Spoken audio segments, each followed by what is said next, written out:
Hello అండి, welcome to Telugu officers channel. ఇవాళ మనం అక్టోబర్ 13వ తేదీకి సంబంధించిన కరెంట్ అఫైర్స్ గురించి చూద్దాం. మన ఫస్ట్ ఆర్టికల్ చూడండి, అంతర్జాతీయ విపత్తు నియంత్రణ దినోత్సవం. మనము ప్రతి సంవత్సరం అక్టోబర్ 13వ తేదీని international day for disaster risk రిడక్షన్గా జరుపుకుంటాం. ఎందుకని అంటే ఈ డిజాస్టర్ రిస్క్ రిడక్షన్ లేదా విపత్తు నియంత్రణకి సంబంధించి దీని యొక్క ఇంపార్టెన్స్ ఏంటి అన్నట్టుగా అవేర్నెస్ని క్రియేట్ చేయటానికి, అంతేకాకుండా ఈ డిజాస్టర్ ప్రివెన్షన్కి సంబంధించి గ్లోబల్గా ప్రమోట్ చేయటం కోసం ఈ అంతర్జాతీయ విపత్తు నియంత్రణ దినోత్సవాన్ని జరుపుకుంటూ ఉంటారు. అయితే ఈ సంవత్సరం 2023కు సంబంధించినటువంటి థీమ్ ఏంటి, మనకి ఎగ్జామ్లో ఏ రోజున జరుపుకుంటారు, ఆ సంవత్సరం థీమ్ ఏంటి, అంతేకాదు ఎప్పటి నుంచి దీన్ని జరుపుకుంటూ ఉన్నాము అన్నటువంటిది కూడా తెలియాలి. అయితే ఈ సంవత్సరం థీమ్ ఏంటి అంటే fighting inequality for a resilient future అన్నటువంటిది ఈ సంవత్సరం యొక్క థీమ్. అయితే మరి ఏ సంవత్సరం నుంచి దీన్ని జరుపుకుంటున్నాము అంటే 1989 నుంచి కూడా మనం దీన్ని జరుపుకుంటూ ఉన్నాము. అయితే ఇక్కడ మనల్ని ఏమని అడగచ్చు, డిజాస్టర్ రిస్క్ రిడక్షన్ని ఎన్హాన్స్ చేయటం కోసం గవర్నమెంట్ తీసుకున్న ఇనిషియేటివ్స్ ఏంటి, లేదంటే రెసిలియంట్ సొసైటీస్ని బిల్డ్ చేయటానికి, for example natural man-made disasters అనేవి ఉంటాయి, వాటిని ఫేస్ చేసేలాగా రెసిలియంట్ సొసైటీస్ని ఎలా బిల్డ్ చేయాలి, దానికి సంబంధించి గవర్నమెంట్ స్ట్రాటజీస్ మరియు ఇనిషియేటివ్స్ ఏంటి, ఇలా అడగచ్చు.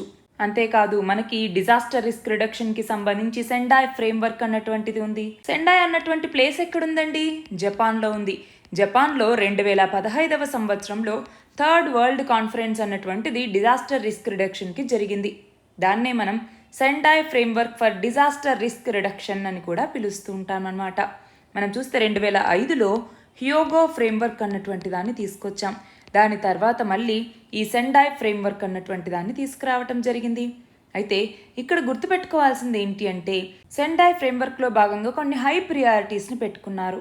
ఏమని అంటే ఒకటి డిజాస్టర్ రిస్క్ ఎలా ఉంది అనేసి గుర్తించటం, అలాగే ఈ డిజాస్టర్ రిస్క్ని మేనేజ్ చేసుకోవటాన్ని స్ట్రెంథెన్ చేసుకోవటం, అలాగే ఈ డిజాస్టర్ రిస్క్ రిడక్షన్కి సంబంధించి ఇన్వెస్ట్మెంట్స్ని పెంచుకోవటం, అలాగే డిజాస్టర్ ప్రిపేర్డ్నెస్ని పెంచటం. అంటే మనం డిజాస్టర్ మేనేజ్మెంట్ సైకిల్లో చదువుకుంటాం ఏమని, ఏదైనా ఒక డిజాస్టర్ వచ్చినప్పుడు దానికి సంబంధించి రెస్పాన్స్, రికవరీ, రీకన్స్ట్రక్షన్, రీహాబిలిటేషన్ ఇవన్నీ ఉంటాయనేసి ఆ డిజాస్టర్ ప్రిపేర్డ్నెస్ని ఇంప్రూవ్ చేసుకోవటం అన్నటువంటిది ఈ సెండాయ్ ఫ్రేమ్వర్క్ కింద ప్రయారిటీగా పెట్టుకున్నారు. మరి దీనికి సంబంధించి మన భారతదేశం ఏమేమి ఇనిషియేటివ్స్ తీసుకొచ్చింది చెప్పండి. డిజాస్టర్ మేనేజ్మెంట్ యాక్ట్ని తీసుకొచ్చింది, అవునా. 2005వ సంవత్సరంలో డిజాస్టర్ మేనేజ్మెంట్ యాక్ట్ని తీసుకొచ్చింది. అలాగే సెండాయ్ ఫ్రేమ్వర్క్ కింద 4 ప్రియారిటీ థీమ్స్ని కూడా పెట్టుకుంది. ఏంటది, ఒకటి డిజాస్టర్ రిస్క్ని మనం అర్థం చేసుకోవటం, 2 డిజాస్టర్ రిస్క్ గవర్నెన్స్ని ఇంప్రూవ్ చేసుకోవటం, 3 డిజాస్టర్ రిస్క్ రిడక్షన్ మీద ఎక్కువ ఇన్వెస్ట్ చేసుకోవటం, అలాగే ఈ డిజాస్టర్ ప్రిపేర్డ్నెస్ని పెంచటం, ఎర్లీ వార్నింగ్ని కల్పించటం, అంతేకాకుండా ఈ డిజాస్టర్ సంభవించిన తర్వాత BBB అంటామంటే బిల్డ్ బ్యాక్ బెటర్ అనేసి దీన్ని ఎలా చేయాలన్నట్టుగా మొత్తం 4 ప్రియారిటీ థీమ్స్ని పెట్టుకోవటం జరిగింది. అంతేకాదు రీజనల్ అప్రోచ్లో కూడా ఈ ప్లాన్ని అమలు చేస్తూ ఉన్నారు. ఇది సెండాయ్ ఫ్రేమ్వర్క్కి సంబంధించి. అంతేకాదు మనం చూస్తే రీసెంట్గా G20 కంట్రీస్ కూడా ఈ డిజాస్టర్ రిస్క్ రిడక్షన్కి సంబంధించి మాట్లాడుకున్నాయి. అలాగే 2022లో global platform for disaster risk reduction అన్నటువంటిది ఇది ఒక biennial multi stakeholder అనమాట. అంటే 2 సంవత్సరాలకు ఒకసారి ఇది జరుగుతుంది. అది కాకుండా మనకి మళ్ళీ NPDRR అన్నటువంటిది ఉంది. ఏంటి NPDRR అంటే national platform for disaster risk reduction అనేసి పిలుస్తాం. ఇది ఏంటి అంటే ఆల్రెడీ ఉన్నటువంటి డిజాస్టర్ రిస్క్ని తగ్గించాలి, అంతేకాదు రెసిడ్యువల్ రిస్క్ని మనం మేనేజ్ చేసుకుంటూ కొత్త డిజాస్టర్స్ రాకుండా ప్రివెంట్ చేసుకోవటం కోసం ఈ national platform for disaster risk reduction అన్నటువంటి దాన్ని ఏర్పాటు చేశారు.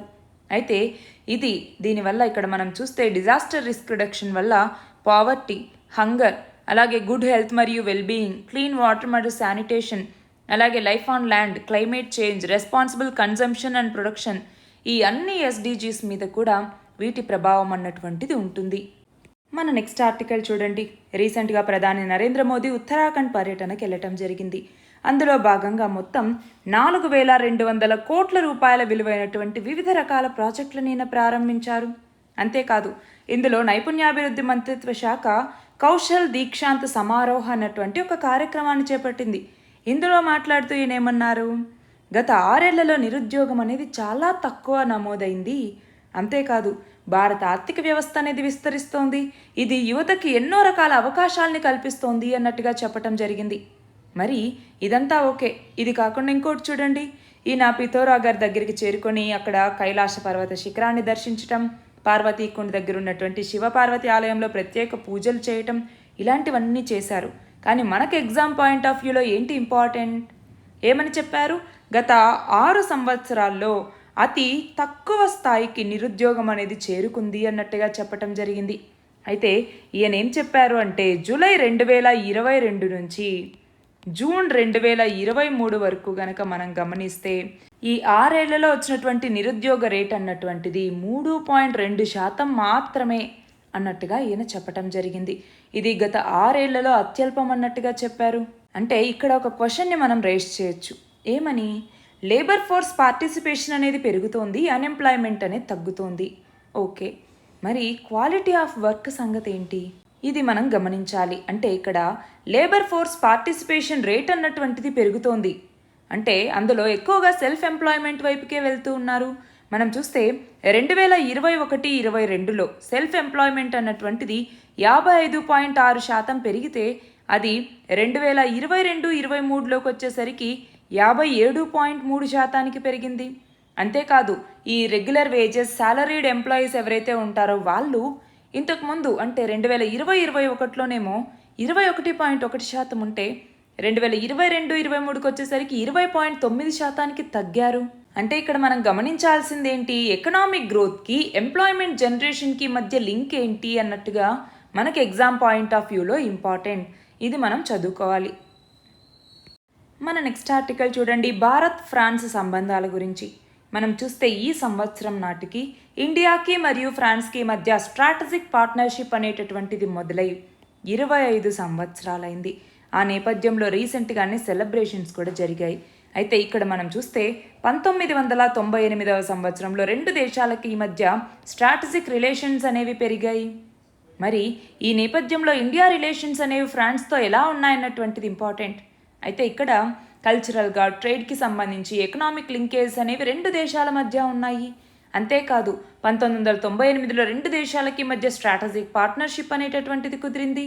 ఇది టైం గడిచే కొద్దీ ఇది కూడా ఎవాల్వ్ అవుతూ వచ్చింది.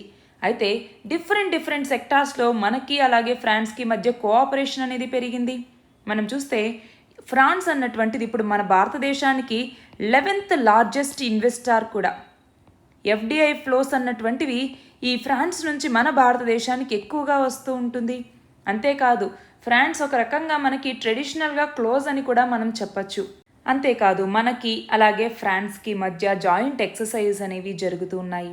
అందులో ఏమేమి ఉన్నాయి చెప్పండి. ఒకటి ఎక్సర్సైజ్ శక్తి అన్నటువంటిది ఆర్మీకి సంబంధించి, అలాగే ఎక్సర్సైజ్ వరుణ అన్నటువంటిది నేవీకి సంబంధించి, అలాగే ఎక్సర్సైజ్ గరుడ అన్నటువంటిది ఎయిర్ ఫోర్స్కి సంబంధించి ఈ ఎక్సర్సైజెస్ అనేవి జరుగుతాయా. అలాగే ఎకనామిక్ కోఆపరేషన్కి సంబంధించి ఇందాక చెప్పుకున్నాం 11th లార్జెస్ట్ ఇన్వెస్టార్ అనేసి. అంతేకాదు యుఎన్ఎస్సికి సంబంధించి మనం పర్మనెంట్ మెంబర్షిప్ని కోరుతున్నాం కదా, దాంట్లో కూడా ఫ్రాన్స్ మనకి మద్దతుగానే ఉంటుంది. అలాగే క్లైమేట్కి సంబంధించి కూడా మనం చూస్తే ప్యారిస్ క్లైమేట్ అగ్రిమెంట్ అన్నటువంటిది ఉంది. అవునా, అందులో మన భారతదేశం కూడా సిగ్నటరీనే కదా. మరి ఆ అగ్రిమెంట్ ఎక్కడ జరిగింది? ఫ్రాన్స్లోనే జరిగింది. దీని ద్వారా ఏంటి? క్లైమేట్ చేంజ్ యొక్క ఎఫెక్ట్స్ని మిటిగేట్ చేయడానికి మనము కమిట్మెంట్ని ఎక్స్ప్రెస్ చేస్తూ ఈ ప్యారిస్ అగ్రిమెంట్కి మనం సపోర్ట్ ఇస్తూ ఉన్నాము. అంతేకాదు ఇంకొకటి గమనించాల్సిందేంటి? 2015లో మన ప్రధాని అలాగే ప్యారిస్కి చెందినటువంటి ప్రధాని ఇద్దరూ కలిసి ఇంటర్నేషనల్ సోలార్ అలయన్స్ని కూడా లాంచ్ చేయటం జరిగింది జాయింట్గా. సో వీటన్నింటి నేపథ్యంలో మనకి మరియు ఫ్రాన్స్కి మధ్య మంచి సంబంధాలు ఉన్నాయని తెలియచేయటానికి ఇవన్నీ ఇంపార్టెంట్. మనకి ఎగ్జామ్ పాయింట్ ఆఫ్ వ్యూలో కూడా ఇవే అడగచ్చు. ఏంటి? ఫర్ ఎగ్జాంపుల్ ఇప్పుడు ఇందాక చెప్పుకున్నాము 2 దేశాలకి మధ్య ఎక్సర్సైజెస్ అనేవి జరుగుతాయి డిఫెన్స్ కోఆపరేషన్కి సంబంధించి. ఎక్సర్సైజ్ శక్తి, వరుణ, గరుడ ఇవి గుర్తుపెట్టుకోవాలి. అంతేకాదు 11th లార్జెస్ట్ ఫారిన్ ఇన్వెస్టర్ అని చెప్పుకున్నాం, గుర్తుపెట్టుకోవాలి. అలాగే యుఎన్ఎస్సిలో పర్మనెంట్ మెంబర్షిప్ కోసం ఇండియా కోరుతోందో దాంట్లోనూ ఫ్రాన్స్ యొక్క కోఆపరేషన్ అనేది ఉంది. న్యూక్లియర్ సప్లయర్స్ గ్రూప్ ఎంట్రీలో కూడా మనకి ఫ్రాన్స్ అన్నటువంటిది సపోర్ట్గా ఉంది. అలాగే ప్యారిస్ అగ్రిమెంట్లో మనము భాగస్వాములుగా ఉన్నాం. ఇంటర్నేషనల్ సోలార్ అలయన్స్ని లాంచ్ చేయటం జరిగింది. సో ఇవన్నీ కూడా గుర్తుపెట్టుకోవాలి. ఎగ్జామ్ పాయింట్ ఆఫ్ వ్యూలో ఏ క్వశ్చన్ అయినా అడగచ్చు. అలాగే ఫ్రాన్స్ మ్యాప్ కూడా ఒకసారి చూసుకోవాలి. నెక్స్ట్ చూడండి, ప్రపంచ ఆకలి సూచి లేదా గ్లోబల్ హంగర్ ఇండెక్స్ అంటాము. ఈ గ్లోబల్ హంగర్ ఇండెక్స్ని ఇచ్చేటటువంటి సంస్థ ఏది అంటే కన్సర్న్ వరల్డ్ వైడ్, అలాగే వెల్తుంగర్ లైఫ్ అన్నటువంటివి ఈ ప్రపంచ ఆకలి సూచీని విడుదల చేయటం జరుగుతుంది. అయితే ఈ సంవత్సరం 2023వ సంవత్సరానికి గాను భారతదేశ స్థానం ఎంత అంటే 111వ స్థానం. మరి ఎన్ని దేశాలకు గాను 111వ స్థానం అంటే 125 దేశాలకు గాను మన భారతదేశం 111వ స్థానంలో నిలిచింది. అయితే ఇందులో స్కేల్ చూడండి, ఇందులో హంగర్ని 100 పాయింట్ స్కేల్లో కొలవటం జరుగుతుంది. అయితే ఇందులో 0 వస్తేనేమో నో హంగర్ అనేసి బెస్ట్ అనేసి, అదే 100 అయితే వర్స్ట్ హంగర్ అనేసి మనం చెప్పచ్చు. అయితే ఇందులో మన భారతదేశ స్కోర్ ఎంత 28.7. ఇది మన భారతదేశం యొక్క స్కోర్ అన్నమాట. అయితే పర్పస్ ఏంటి అంటే గ్లోబల్ గాను రీజనల్ గాను కంట్రీ లెవెల్లో కూడా ఆకలిని తగ్గించడానికి తీసుకున్నటువంటి ఇనిషియేటివ్స్ ఏంటి, వాటిని పరిగణలోకి తీసుకొని ఈ ఆకలి సూచీని ఇవ్వటం జరుగుతుంది. అయితే దీంట్లో కన్సిడర్ చేసేటటువంటి ఇండికేటర్స్ ఏంటి అంటే సూచికలేంటి అని చూస్తే 4 ఇండికేటర్స్ని ఇందులో ప్రతి కంట్రీకి సంబంధించి పరిగణలోకి తీసుకుంటారు. అందులో ఒకటి అండర్ నరిష్మెంట్ అంటే పాపులేషన్ ఎంతమంది అండర్ నరిష్డ్ ఉన్నారు. రెండవది చైల్డ్ వేస్టింగ్ అంటే అండర్ 5 ఉన్నటువంటి చైల్డ్లో వాళ్ళ హైట్కి తగ్గినటువంటి వెయిట్ లేకపోతే దాన్ని చైల్డ్ వేస్టింగ్ అంటాము. 3 చైల్డ్ స్టంటింగ్. చైల్డ్ స్టంటింగ్ అంటే ఏంటి, అండర్ 5 పిల్లల్లో వాళ్ళ యొక్క ఏజ్కి తగినటువంటి హైట్ లేకపోతే దాన్ని స్టంటింగ్ అంటాం. అలాగే 4వది చైల్డ్ మోర్టాలిటీ. మోర్టాలిటీ అంటే ఏంటి, అండర్ 5 పిల్లలు ఎవరైతే ఉంటారో అంటే 5 సంవత్సరాల లోపు ఉన్నటువంటి పిల్లలు ఎవరైతే ఉంటారో వాళ్ళలో మరణాల శాతం ఎంత అన్నట్టుగా ఇందులో ఈ 4 ఇండికేటర్స్ని కూడా పరిగణలోకి తీసుకోవటం జరుగుతుంది. అయితే మన భారతదేశంలో పోషకాహార లోపమేమో 16.6% ఉంటే 5 ఏళ్లలోపు పిల్లల్లో మరణాలు 3.1%గా ఉన్నాయి. అలాగే 15 నుంచి 24 ఏళ్ల మహిళల్లో రక్తహీనత 58.1% ఉంది అన్నట్టుగా ఈ నివేదిక చెప్తోంది. అలాగే ఇక్కడ మనం చూస్తే మన భారతదేశం ఇందాకే చెప్పుకున్నాం 111వ స్థానం అని. మరి అది కాకుండా పాకిస్తాన్ 102వ స్థానంలో, బంగ్లాదేశ్ 81వ స్థానంలో, నేపాల్ 69వ స్థానంలో, శ్రీలంక 60వ స్థానంలో ఉన్నాయి. అయితే దీనిని మన భారత మహిళా శిశు సంక్షేమ మంత్రిత్వ శాఖ అన్నటువంటిది ఈ నివేదిక అనేటటువంటిది అవాస్తవం అన్నట్టుగా చెప్తోంది. అంటే ఇది సరైనటువంటి ఆకలి కొలతల్ని తీసుకోలేదు, దాంతో తీవ్రమైనటువంటి ప్రమాణ సమస్యలతో ఉన్నటువంటి ఒక దురుద్దేశపూర్వకమైనటువంటి సూచి అన్నట్టుగా మన మహిళా శిశు సంక్షేమ మంత్రిత్వ శాఖ చెప్తోంది. ఈ కాంట్రవర్సీ ఎలా ఉన్నా మనకి ఎగ్జామ్ పాయింట్ ఆఫ్ వ్యూలో అది ఇంపార్టెంట్ కాదు. ప్రపంచ ఆకలి సూచీకి సంబంధించి లేదా గ్లోబల్ హంగర్ ఇండెక్స్కి సంబంధించి మన భారతదేశ స్థానం ఎంత అంటే 111వ స్థానం. ఇంకోటి గుర్తుపెట్టుకోవాలి, 2022లో ఎంత ఈ ప్రపంచ ఆకలి సూచీలో భారతదేశ స్థానం అంటే 107వ స్థానం 2022కి సంబంధించి. అయితే అది 121 దేశాలకి సంబంధించి గుర్తుపెట్టుకోవాలి, ఎగ్జామ్ పాయింట్ ఆఫ్ వ్యూలో ఇంపార్టెంట్. మన నెక్స్ట్ ఆర్టికల్ చూడండి, రీసెంట్గా సుప్రీంకోర్టుకు ఒక కేసు అనేది రావటం జరిగింది. ఏమని, ఒక వివాహిత అంటే ఒక పెళ్ళైనటువంటి మహిళ 26 వారాల గర్భాన్ని వైద్యపరంగా విచ్ఛిత్తి చేసుకోవటం కోసం కోర్టుకు వెళ్ళింది. అయితే దీనికి అనుమతిస్తూ సుప్రీంకోర్టు ఉత్తర్వులు జారీ చేసింది. అయితే ఆ తర్వాత రోజున ఎయిమ్స్ వైద్యులు ఒక నివేదికనిచ్చారు. ఏమని, పిండం బతికే అవకాశాలు ఎక్కువ శాతం ఉన్నాయి అన్నట్టుగా ఒక నివేదిక ఇచ్చింది. దాంతో ఈ కేసు విచారణని మళ్ళీ సుప్రీంకోర్టు అన్నటువంటిది చేపట్టింది. అయితే నార్మల్గా ఏంటి, ఇది ద్విసభ్య ధర్మాసనం అంటే ఇద్దరితో కూడినటువంటి ధర్మాసనం ఈ కేసుని చేపడితే అందులో న్యాయమూర్తులు ఇద్దరు కూడా భిన్నమైనటువంటి తీర్పులు ఇచ్చారు. దాంతో ఈ కేసు ఇప్పుడు త్రిసభ్య ధర్మాసనం అంటే 3 సభ్యులు ఉన్నటువంటి ధర్మాసనం చేతికి వెళ్ళింది.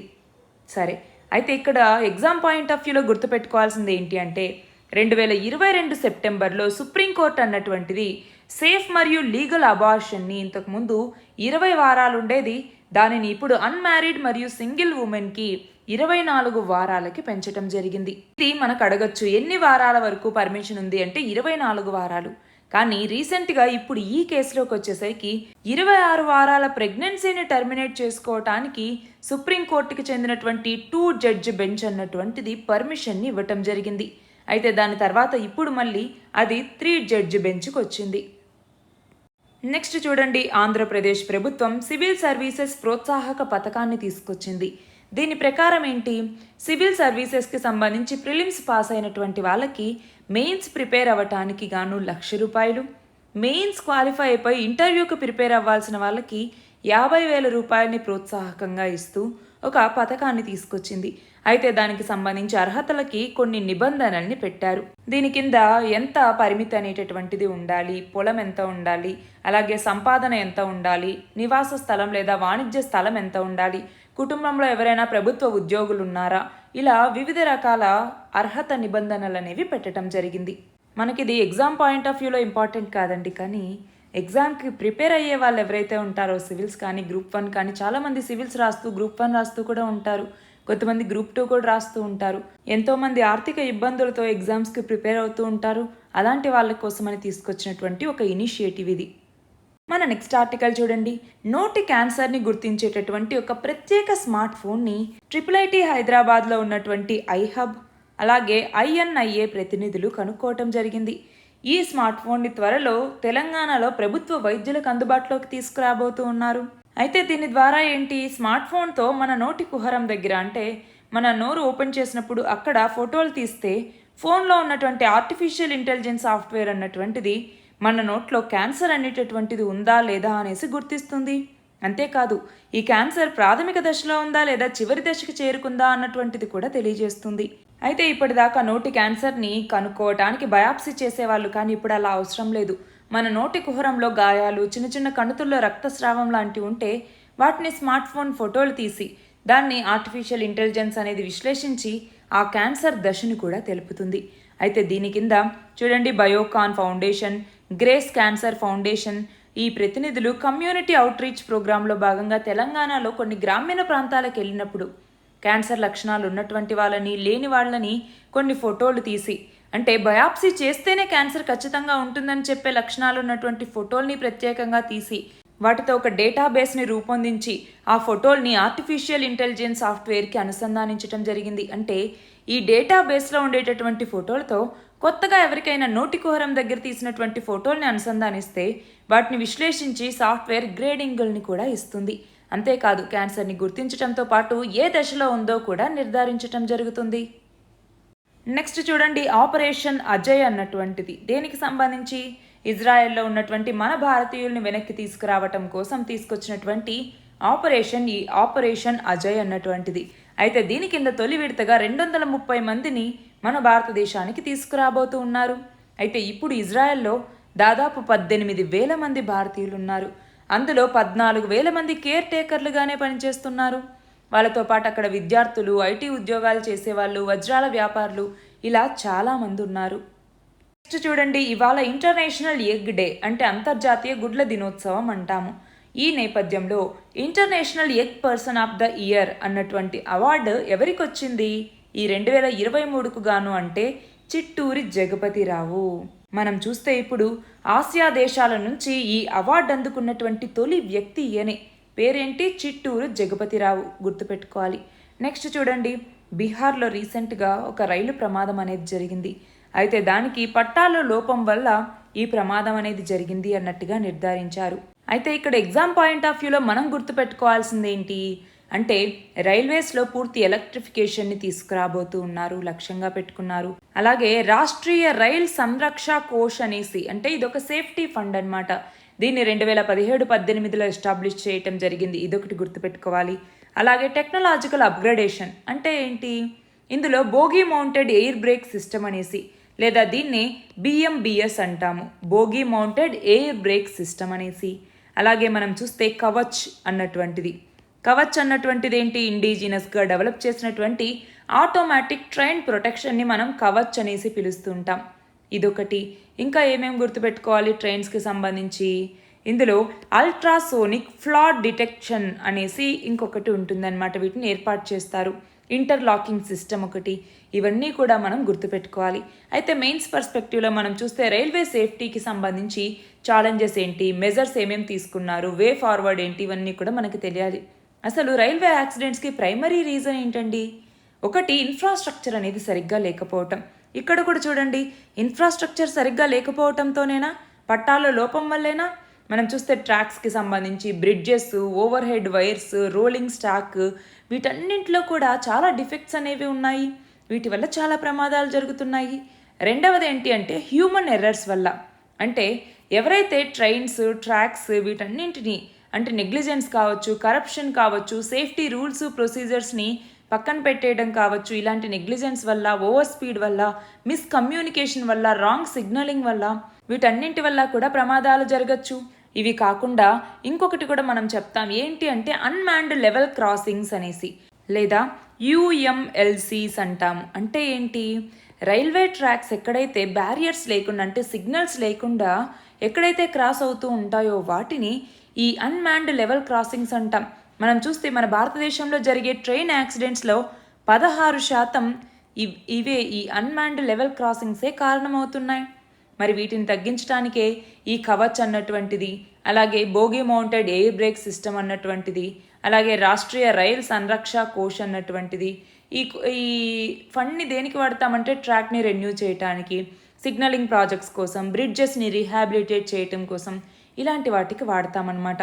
అది కాకుండా ఈ జీపీఎస్ని వాడటం, అలాగే ట్రాక్స్ని మళ్ళీ మోడర్న్గా తీసుకురావటం, అలాగే అల్ట్రాసోనిక్ ఫ్లాడ్ డిటెక్షన్ని చేపట్టడం, ట్రాక్ మెయింటెనెన్స్ని సరిగ్గా చేయటం, ఇంటర్లాకింగ్ సిస్టమ్ని ఏర్పాటు చేయటం, అలాగే ఈ అన్మాన్డ్ లెవెల్ క్రాసింగ్స్ ఏవైతే ఉన్నాయో వీటిని ఎలిమినేట్ చేయటం, వీటన్నింటికి సంబంధించి చర్యలు తీసుకుంటాం. మరి ఈ రైల్వే సేఫ్టీకి సంబంధించి కొన్ని కమిటీస్ని గుర్తుపెట్టుకోవాలి. ఏంటి ఈ కమిటీస్? అందులో ఒకటి కాకోద్కర్ కమిటీ అన్నటువంటిది 2012వ సంవత్సరంలో తీసుకొచ్చారు. దాని తర్వాత 2014వ సంవత్సరంలో బివేక్ దెబ్రాయ్ కమిటీ, అలాగే 2015వ సంవత్సరంలో వినోద్ రాయ్ కమిటీ. ఈ మూడు కూడా చాలా ఇంపార్టెంట్ రైల్వే సేఫ్టీకి సంబంధించి. సో ఇవి గుర్తుపెట్టుకోవాలి. వీటి రికమెండేషన్స్ ఏంటి అన్నట్టుగా నోట్స్ చేసి పెట్టుకుంటే బాగుంటుంది. మన నెక్స్ట్ ఆర్టికల్ చూడండి, ద్రవ్యోల్బణం ఇన్ఫ్లేషన్కి సంబంధించి. అందులోనూ ఇక్కడ సిపిఐ ఆధారిత రీటైల్ ద్రవ్యోల్బణం గురించి చెప్తున్నాము. చిల్లర ద్రవ్యోల్బణం అంటాం. ఇది 3 నెలల కనిష్టంగా 5.02% నమోదైంది. అయితే మన ఆర్బీఐ ఈ ఇన్ఫ్లేషన్ని ఎంత లక్ష్యంగా పెట్టుకుంది? 4 ± 2%. అవునా? అంటే మినిమం 2% ఇన్ఫ్లేషన్ అయితే ఉండాలి. ఎందుకని? ఫర్ ఎగ్జాంపుల్, ఇవాళ నేను ఒక పెన్ తీసుకున్నాను, దాని కాస్ట్ 10 రూపీస్ ఉందనుకోండి. అయితే దానికి సంబంధించి తర్వాత కూడా మళ్ళీ ఈ మిగిలినటువంటి రా మెటీరియల్ కాస్ట్ ఇవన్నీ పెరుగుతాయి. కానీ 2 సంవత్సరాల తర్వాత కూడా ఈ పెన్ను కాస్ట్ 10 రూపాయలే ఉందనుకోండి. అంటే దానివల్ల ఏమవుతుంది? స్టాగ్నేషన్ అనేటటువంటిది వస్తుంది. అవునా? సో మినిమం ఇన్ఫ్లేషన్ అనేటటువంటిది మన ఆర్థికాభివృద్ధికి అవసరం. కానీ ఆ పరిధి అన్నటువంటిది 6% మించి కనుక నమోదైతే అది మళ్ళీ మనకి నష్టమే చేకూరుస్తుంది. సో ఇప్పుడు ఈ ఇన్ఫ్లేషన్ టార్గెట్ ఎంత అంటే 4 ± 2%. ఓకేనా? నెక్స్ట్ చూడండి, పారిశ్రామిక ఉత్పత్తి లేదా ఇండెక్స్ ఆఫ్ ఇండస్ట్రియల్ ప్రొడక్షన్ అనేసి పిలుస్తూ ఉంటాము. అయితే ఆగస్టుకు సంబంధించి మన దేశ పారిశ్రామిక ఉత్పత్తి వృద్ధి అనేది 14 నెలల గరిష్టానికి చేరింది. అంటే 10.3% చేరింది. మరి ఇందులో వేటిని పరిగణలోకి తీసుకుంటారు? అసలు దీన్ని పబ్లిష్ చేసేది ఎవరు అంటే ఎన్ఎస్ఓ అన్నటువంటిది. మనం ఇటు ఎన్ఎస్ఓ అన్నటువంటిది ఈ ద్రవ్యోల్బణాన్ని ఇస్తుంది, అలాగే పారిశ్రామిక ఉత్పత్తికి సంబంధించి కూడా ఇదే ఇస్తుంది. అయితే ఇందులోకి వచ్చేసరికి సెక్టార్స్కి సంబంధించి బ్రాడ్ సెక్టార్స్ అనేసి, అలాగే యూజ్ బేస్డ్ సెక్టార్స్ అనేసి కేటగరైజ్ చేస్తారు. అయితే ఇక్కడ ఇంకొకటి గుర్తుపెట్టుకోవాలండి, ఇండెక్స్ ఆఫ్ ఇండస్ట్రియల్ ప్రొడక్షన్ లేదా పారిశ్రామిక ఉత్పత్తి సూచీకి సంబంధించి బేస్ ఇయర్ ఏది అనేసి మనల్ని అడగచ్చు. సో బేస్ ఇయర్గా దేన్ని మనం తీసుకుంటాము అంటే 2011-12ని బేస్ ఇయర్గా తీసుకుంటాము. అంతేకాదు ఈ ఇండెక్స్ ఆఫ్ ఇండస్ట్రియల్ ప్రొడక్షన్కి సంబంధించి broad sectors, for example mining, manufacturing, electricity, వీటిని బ్రాడ్ సెక్టార్స్ అంటాము. కొన్ని యూజ్ బేస్డ్ సెక్టార్స్ కూడా ఉంటాయి. For example basic goods, capital goods, intermediary goods అనేసి అలా తీసుకుంటాం. ఇవి కాకుండా ఈ పారిశ్రామిక ఉత్పత్తికి సంబంధించి 8 కోర్ సెక్టార్ ఇండస్ట్రీస్ అనేసి కేటగరైజ్ చేయటం జరుగుతుంది. మనకి చాలా చాలా ఇంపార్టెంట్. ఈ 8 కోర్ సెక్టార్ ఇండస్ట్రీస్ ఏంటి, వీటిలో ఏమేమి ఉన్నాయి అన్నట్టుగా మనల్ని అడగచ్చు. అడగకపోయినా ఇదిగో ఆప్షన్స్లో వీటిలో ఇచ్చేసి ఇవి కోర్ సెక్టార్స్లో ఉన్నాయి అనేసి వాడు ఆప్షన్ ఇచ్చినప్పుడు మనం దాన్ని కనుక్కోవాలి. సో అందులో ఏమేమి ఉన్నాయి అంటే గుర్తుపెట్టుకోవాలి, రిఫైనరీ ప్రొడక్ట్స్ అన్నటువంటివి ఇందులో భాగంగా ఉన్నాయి. దాని తర్వాత ఏమో ఎలక్ట్రిసిటీ అన్నటువంటిది, అలాగే స్టీల్ ఇందులో భాగంగా ఉంది, కోల్ ఇందులో భాగంగా ఉంది, అలాగే క్రూడ్ ఆయిల్ అన్నటువంటిది ఇందులో భాగంగా ఉంది, న్యాచురల్ గ్యాస్ అన్నటువంటిది ఉంది, సిమెంట్ అన్నటువంటిది ఉంది. సో ఎన్ని అయ్యాయి మనకి? 7 అయ్యాయి. ఇంకొకటి ఏంటి? ఫర్టిలైజర్స్ అన్నటువంటివి. సో ఈ 8ంటిని కూడా మనము కోర్ సెక్టార్ ఇండస్ట్రీస్ అనేసి పిలుస్తూ ఉంటాము. అయితే మనం చూస్తే ఈ ఇండెక్స్ ఆఫ్ ఇండస్ట్రియల్ ప్రొడక్షన్కి సంబంధించి మొత్తం వెయిటేజ్లో, అంటే మొత్తం ఉన్న ఈ ఐటమ్స్లో వీటి యొక్క వెయిటేజే 40.27% ఉంటుంది. అంటే మేజర్గా ఉన్నాయి కాబట్టి వీటిని కోర్ సెక్టార్ ఇండస్ట్రీస్ అనేసి మనం పిలుస్తాము. ఇవి ఇవాల్టి ఇంపార్టెంట్ ఆర్టికల్స్. పీడిఎఫ్ లింక్ అన్నటువంటిది డిస్క్రిప్షన్లో ఉందండి, మీరు చూడొచ్చు. All the very best and thank you very much.